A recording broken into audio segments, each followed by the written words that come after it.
कई बार ऐसा होता है कि इस प्रकार की मौत के बाद भी कई प्रकार की राजनीति होती है।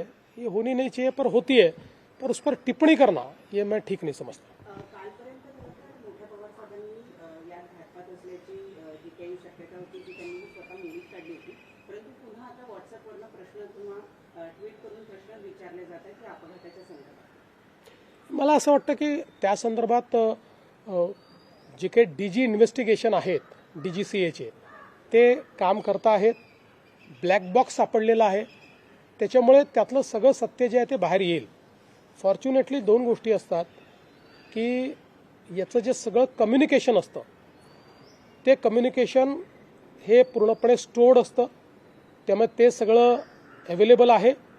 आणि जे इंटरनल कम्युनिकेशन असतं म्हणजे दोन पायलट आपल्याशी काय बोलले असतील एकमेकाशी किंवा त्यांनी काय केलं असेल हे ब्लॅक बॉक्समध्ये स्टोअर होतं।